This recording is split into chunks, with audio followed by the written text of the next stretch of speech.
Сәлем достар, баршаңызға сәттілік тіледім. Сіздермен онлайн жоба Рост лидері және мен Алиева Іңкәр. Бүгінгі маркетинг жоспардың ең басты ережелері бұл біздің Фабилик компаниясында бір каталог, яғни бір кезең 3 аптаны құрайды, 21 күнді құрайды. Яғни біз 21 күн сайын табыс табамыз, 21 күн сайын объем жасаймыз. Яғни сіз бір жылдың ішінде 12 айда 18 рет табыс аласыз.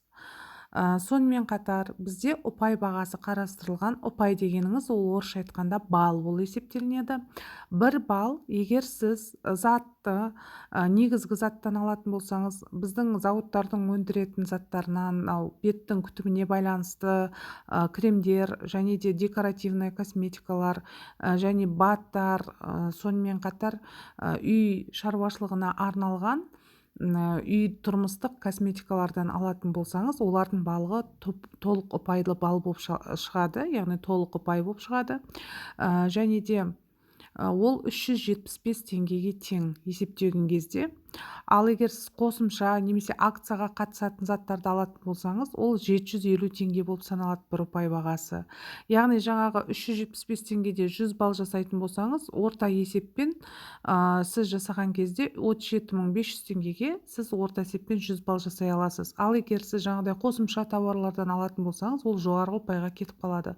Сондықтан бизнес жасауға келсеңіз, барлық балдық ұпайы бар заттардың барлығын мұқият қарап отырып тапсырыс берсеңіз болады. Енді сіз осы бизнесқа келген кезде өзіңіз бизнес ретінде қабылдап кіріп жатсаңыз, міндетті түрде 50 балл жабу керек.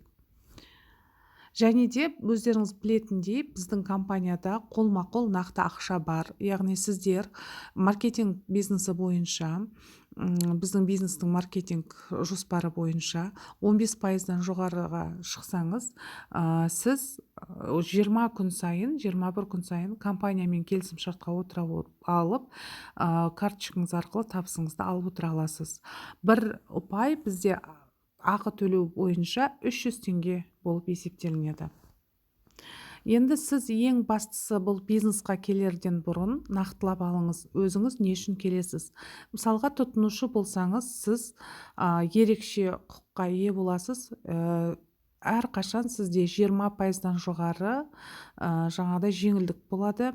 Және де тауарларды алған кезде сіз шаг подаркілері және де Фабилик бонус жинақтаулы подаркілерін ала аласыз. Жаңағы айтып кеткендей, әр тауардың сіздің осы Фабилик компанияның алатын тауарларыңыздың әр қайсының балы бар. Сол баллдар жинақталып, сіздің жеке көлем, яғни жеке объемыңызды құрайды.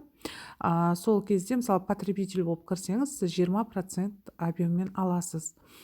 Скидкамен, жеңілдікпен аласыз. Ал егер сіз бизнесқа келсеңіз, нақты бизнес деген мағынаны дұрыс түсініп алғаныңыз жөн. Кез келген бизнесте тауар айналымы бар.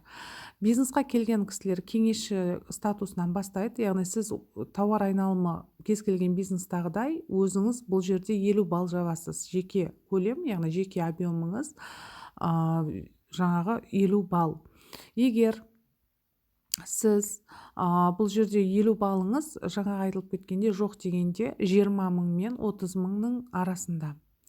Яғни бұл жерде кез келген жаңадан келген консультант ойбай мен 20 күн сайын қалай 20 балл сала берем деп. Сондықтан оған бұл жердегі біздің маркетингті ары қарай жалғастырып түсіндіргенде сіз нақты ұғасыз. Бұл жерде команда құру керек. Сіз бизнесқа келсеңіз, 50 балл жапсаңыз, ары қарай күнделікті жұмыс жасай отырып 20 күнде табыс табу үшін команда құруыңыз қажет. Сол кезде сіз маркетинг план бойынша шығып, өзіңіздің жаңағы пайдаңызға шыға аласыз. Біріншіден, екіншіден, сіз бұл жерде табысқа, қолма-қол табысқа да шығып кету мүмкіндігіңіз бар. Егер мұнда қарап отырсаңыз, бізде Фабиликтің 3 зауыты бар. Оның ішінде ең басты зауыт, мына суретте тұрған, бұл Мәскеуде қаласында орналасқан үлкен 33 мың квадрат метрді алып жатқан зауыт. Осы зауыттың өндірген заттары және де бізде барлық шикізаттар шетелден келеді, Франция, Германия, Италиядан.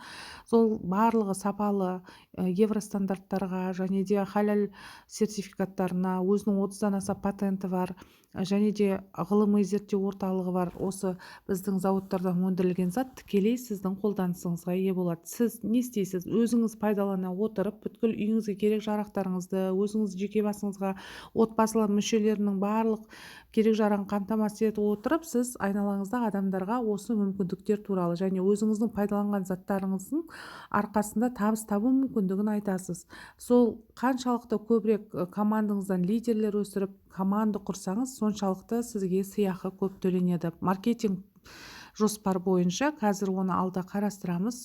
Осы жерде табыс табу үшін көбінесе жақсы, нақты, мықты ақпарат беріп, мотивация беріп отыру өте маңызды. Көріп отырғандарыңыздай, біздің маркетинг план бұл жерде директор статусына дейін көрсетілген. Сіз егер 100 ұпай жасайтын болсаңыз, яғни тауар айналым бойынша командаңызбен 37.500 теңгеден бастап, яғни осындай тауар оборот жасайтын болсаңыз, сіз 3% мына маркетингпен бекітілген 3% пайда көресіз. Яғни бізде жаңа айтылып кеттік, біздің есеп айналымы бойынша бізде ақы төлену 300 теңгеге 1 балл. Сондықтан қалай 100 баллды көбейтесіз 300 теңгеге, көбейтесіз 3%. Содан шыққан табыс ол сіздің командалық табысыңыз.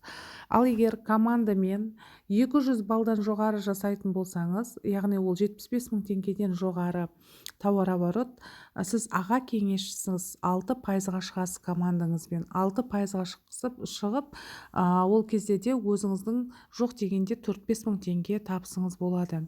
Ал егер командамен 600 ұпай жинайтын болсаңыз, ол кезде сіз мысалға 10 адам әкелсеңіз де, 5-6 адам әкелсеңіз де, соның ішінде 3-4-еуі нақты алып кетем деп тұрған командаларды біреуін 100 балға, яғни 3%-ға, біреуін 200 балға шығара отырып, сіз өзіңіз командалық толық барлық аяқтарыңызбен есептеген кезде 600 ұпай жасасаңыз, 600 балдан жоғары ұпай жасасаңыз, сіз 9% пайда көресіз командаңызбен. Ол жаңағы 225 мың теңгеден бастап жаңа тауар айналым жасау деген сөз. Ол жерде сіздің жаңа осы мына маркетинг бойынша 100-200 балға шығып тұрған жаңа командаңыздағы лидерлеріңіз де табысқа шығады. Мысалы өздерінің әрекеттеріне сәйкес сіз де өзіңіздің толық командалық жаңа көлеміңізге сәйкес 9%-ға шығасыз. Мына жерде егер сіз командамен 1000 балға шықсаңыз, яғни жоқ дегенде командаларыңызбен 375 мыңнан жоғары товар оборот жасап отырсыз деп айталық та. Оның ішінде бір командаңыз 600 ұпай жасады командасымен, 9%-ға шықты бір лидеріңіз. Екінші көшбасшыңыз 200 ұпай, тағы үшінші көшбасшыңыз 200 ұпай жасап 6-6%-тен әрқайсысы шықты. Кейбір жаңағы аяқтарыңыз, кейбір осы бизнестағы лидерлеріңіз 100-ден жоғары ұпай жасап 3%-ға шығып жатыр делік. Орта есеппен алғанда 1000 балдан жоғары ұпай жасайтын болсаңыздар 12% табыс көресіз. Ол кезде сізге жоқ дегенде 20 мыңның көлемінде табыс шығады. Мысалға, сіз бірден кірдіңіз, бұл бизнесқа 50 балды жаптыңыз, 1000 бал ұпай жинаған болсаңыз, жоқ дегенде 18-20 мың табыс шықты ма, келесіде жаңа 50 балға салатын ақшаңыз сіздің қалтаңыздан шықпайды. Осы жерде шыққан жаңа мысалы 20 мың теңге шықса, мысалы 30 мыңға заказ берсеңіз, ол шиеліп қалады. Яғни сіз бар жоғы 10 мың теңге төлейсіз. Сондықтан жаңа 50 бал жапқан кезде ойбай мен бизнесқа ақша салып жатырмын деп жабысып қалмай, нақтылап тұрып, осы жерде сіз тездетіп 20 күнді пайдаланып, әр минутын, әр күнді дұрыс тиімді пайдаланып, осындай маркетинг план бойынша команда құрып бал жинағандарыңыз жөн. Енді командамен 1500 ұпайдан жоғары жинасаңыз, яғни ол дегеніңіз бүткіл аяқтарыңызбен, командаңызбен толықтай келген кезде 568 мыңнан жоғары товар оборот беру, сіз вице-директор атағына ие боласыз, 15% жаңағы осы маркетинг бойынша табысқа шығасыз. Яғни қарап отырсаңыз, бір аяғыңызды 1000 балға, бір аяғыңызды 600 балға, бір аяғыңызды 200 балға шығарыңыз, мысалы команда қылып ары қарай дамытып, оларды да табысқа шығартыңыз осы маркетинг план бойынша. 1500 балға шықсаңыз, сіз бұл жерде 50-60 мың табысқа шығасыз 20 күнде. Сонымен қатар бірден кіріп уақытты өткізбестен 1500 балға шығу мүмкіндігі бар сіздерде. Күнделікті күнді пайдалана отырып, мысалға 1500 балға шықсаңыз, сізге компания 15% төлейді. Сонымен қатар компаниямен келісім шартқа тұру мүмкіндігі бар. Ары қарайғы табысыңыз сіздің нақты қолма-қол ақшамен жүреді. Егер командамен 2000 балдан жоғары ұпай жинасаңыз, сіз аға вице-директорсыз, 19%-дан жоғары пайда көресіз. Жаңағы келісімшартқа тұрғаннан бастап сіз ар қарайғы табысыңызды маркетинг бойынша қолма-қол ақша ретінде жаңа банк арқылы, карточка арқылы ала аласыздар. Егер командаңызбен 3000-нан жоғары ұпай жинайтын болсаңыз, сіз директорге үміткер, яғни директор статусын ашасыз. Толықтай командаңыздан 23% пайда көресіз. Ол дегеніңіз 20 күн сайын жоқ дегенде 150 мыңнан жоғары ақша. Ол үшін сіз командаңызды осындай маркетинг бойынша әрқайсына ар аяғыңызды өз әрекетіне сәйкес қолдау беріп, осындай маркетинг бойынша көтеруіңіз қажет. Енді қараңыз, кеңесші 100 ұпай жасағысы келсе, өзінің жеке көлемі 37.500 теңгеден басталынады. Міне көріп отырсыздар, 100 ұпайыңыз 3%-ға шығу үшін өзіңіз 50 балл жаптыңыз делік, тағы бір кісіні 50 балл жапқыздыңыз, бір адам шақырып, немесе 5 адам шақырып, жаңағы тұтынушы ретінде әрқайсы 12-13 балдан жасап 100 балдан асырды дейік командаңыз.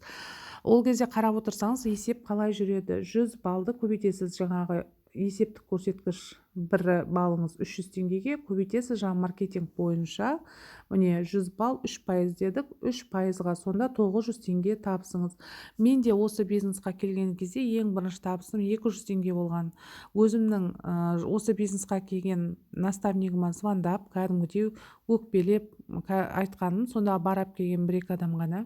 Ол кісі айтқан еді маған, 200 теңге шыққан жерден 2 миллионда 20 миллионда шығады деп, құдайға шүкір, сол миллиондап осы Фабилик компаниясынан табысты алып отырмыз. Сіздер ауылда суды качеттаған кезде бірінші не шығады? Құрғыр ауа шығады, екінші басып қалған кезде тамшылай бастайды, үшінші одан сайын басып жіберсеңіздер лақылдап су ағады. Сол сияқты бұл маркетингті дұрыстап тұрып тыңдап алсаңыздар, осы жерде барлығынша сіздер түсініп, мына миллиондаған ақшаға зейін қойып тұрып жете аласыздар.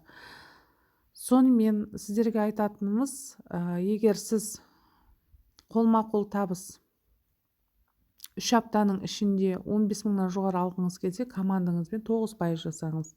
Енді қараңыз, сіз 100 балды жасап тұрсыз, қалай 9%? Бір аяғыңыз өзі 50 балға келді, екінші аяғыңыз 50 бал, үшінші аяғыңыз 100 балға келіп тұр делік.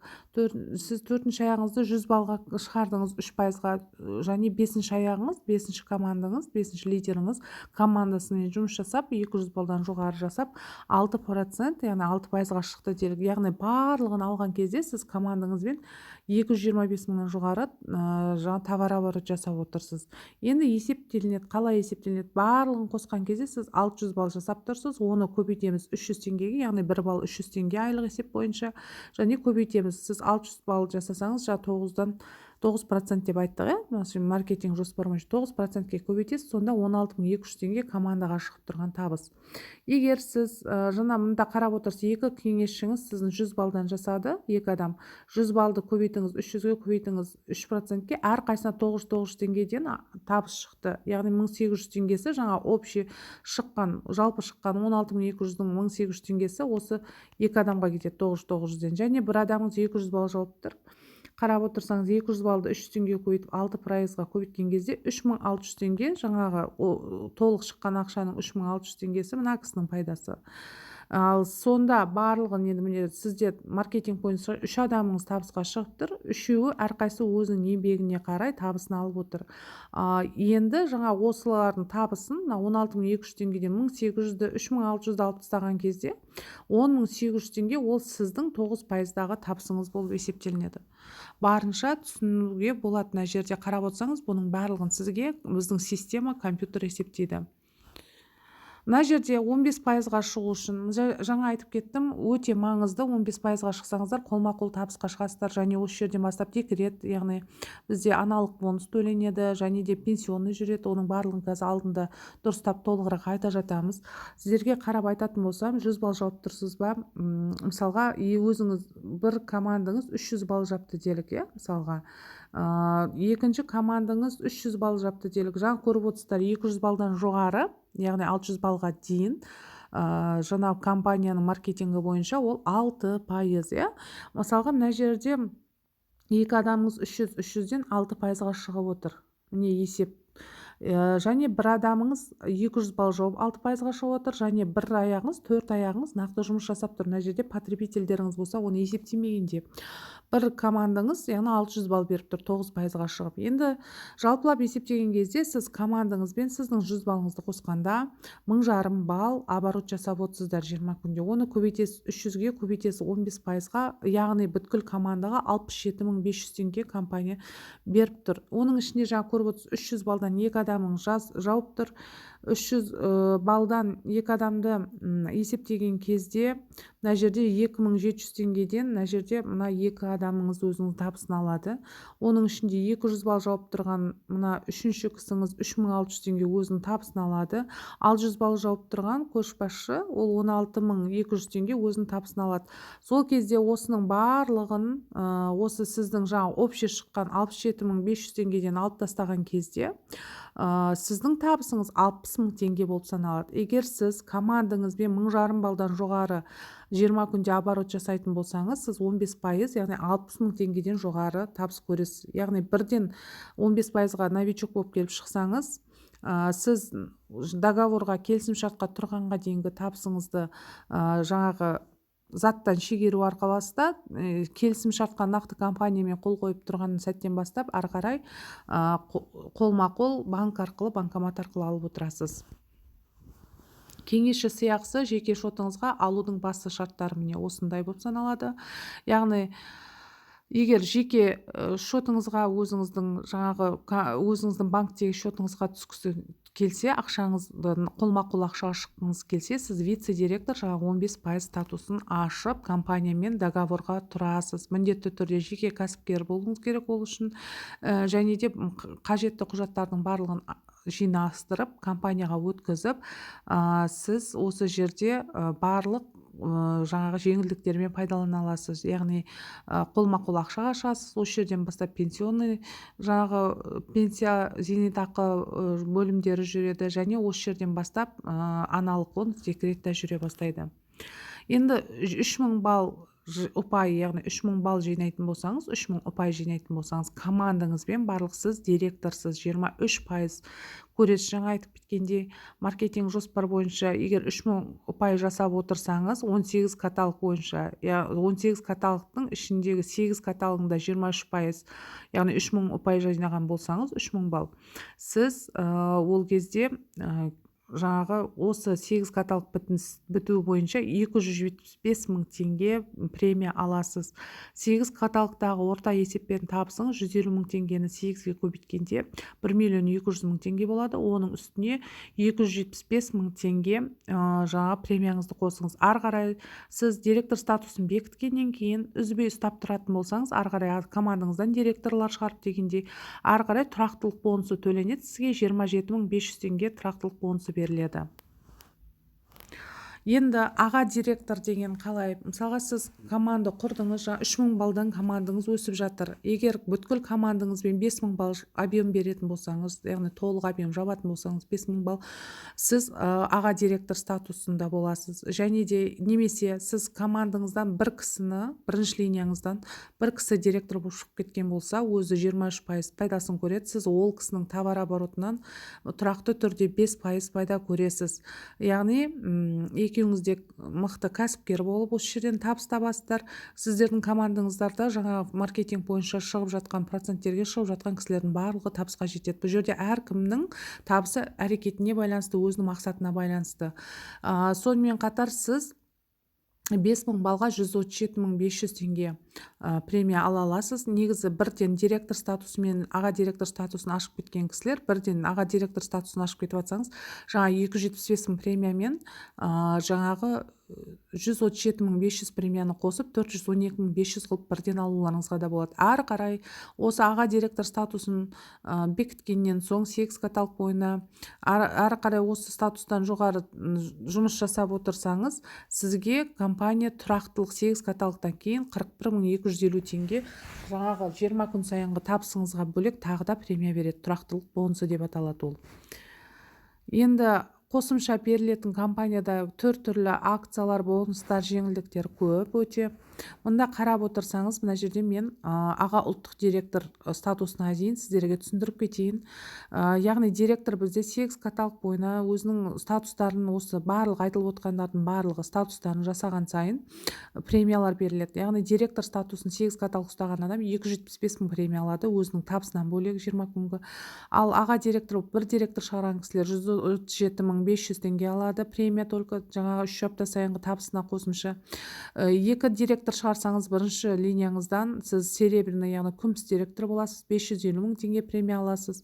Ал егер сіз 3 директор шығарсаңыз, бірінші линияңыздан алтын директор боласыз, 825 мың теңге премия аласыз. Ал егер сіз 4 директор шығарсаңыз, бірінші линиядан лағыл, яғни рубин директор 1 миллион 100 мың премия аласыз.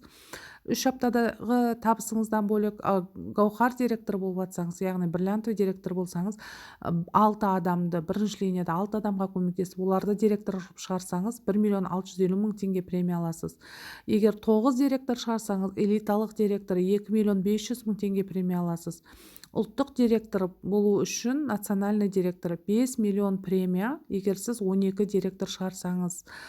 12 директор шығарсаңыз 5 миллион премия. Ал егер бірінші линиядан 15 директор шығарсаңыз, аға ұлттық директор, старший национальный директор деп айтылынады. Яғни 6 миллион 250 мың теңге премия 3 апта сайынғы табысыңызды есептемегенде.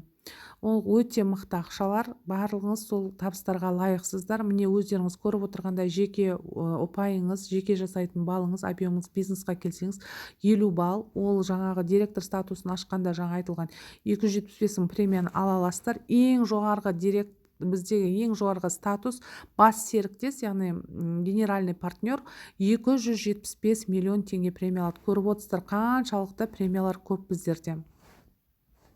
Енді қарап отырсаңыздар, біздерде тұрақтылық бонусы бар Фаберлик компаниясы маркетингі бойынша. Жаңа айтылған рубин директор статусына дейін сіз үзбей өзіңіз статусыңызды ұстап отырған болсаңыз, яғни премияны алып алғаннан кейін ары қарай жалғастырып статусыңызды одан сайын дамып гүрілдеп жатсаңыз, мынада көрсетілгенде директор 27 мың 500, аға директор болып сол статусыңызды ары қарай дамытып жатсаңыз 41 мың 200, күміс директор болып ары қарай жаңағы 550 мың премияңызды алғаннан кейін дамытып жатсаңыз 55 мың тағы да тұрақтылығыңыз үшін премия береді компания. Ал алтын директор болып ары қарай дамытып жатсаңыз 82 мың 500 рубин, яғни лағыл директор, одан жоғары бұл статустарды ұстап 8 каталог бойына тұрақты сол статустарыңызды одан сайын бекітіп дамытып отырсаңыз, сіздің табысыңызға қоса тағы да 110 мың теңге премия беріледі. Бұның барлығы бонус постоянства дейді, яғни тұрақтылық бонусы деп аталынады. Директор статусы өздеріңіз көздесеңіздер 3000 балмен команда құру, 3000 балдан жоғары көріп отырсыздар, қандай көптеген миллиондаған ақша табу бұл бизнеста өз қолдарыңызда. Және де жаңа көріп отырғандай, сіздер командаңыздан директор шығарсаңыздар, бір директор шығарсаңыз, міне бірінші линиядан шығарған директорлардың барлығынан сіздер 5% пайда көресіздер товар оборотынан. Ол кісілер бөлініп кетіп, өздерінің товар оборотынан мына көріп отырғандай 3000 балл көреді, ал сіздер постоянно, это жаңағыдай тұрақты сіздердің пассивный табыстарыңыз, доходтарыңыз болып есептенеді. Бірінші линиядағы директорлардың 5% көресіздер, екінші деңгейдегі директорлардан 1%, үшінші деңгейдегіден 0,5, жүзден 50%, одан кейін көріп отырсыздар, қандай жетінші деңгейге дейін, жетінші поколение дейді, жетінші деңгейге дейін мынандай табыстар көре аласыз. Яғни сіздер түбіне дейін директорлар шығарып жіберсеңіздер де өте керемет. Көріп отырғандай, бұның барлығы сіздің тұрақтылығыңызға әсер етеді. Яғни тұрақты түрде әр кезде осы жерден табыс табуға міндетті түрде сіздерге әсер етеді. Енді ары қарай бұл бизнесті дамыту жылдам старт бонусы туралы сіздерге барлығынша айтып кетуіме болады. Жаңағы айтылған премиялар, мына жерде көрсетілген премиялардың барлығын, міне, егер сіз тіркелгеннен бастап 9 каталогтың ішінде осы статустарды ашып, 2 реттен ұстайтын болсаңыз, мында көрсетілген премиялардың барлығын двойной, яғни 2 есе қылып 2 реттен ала аласыз.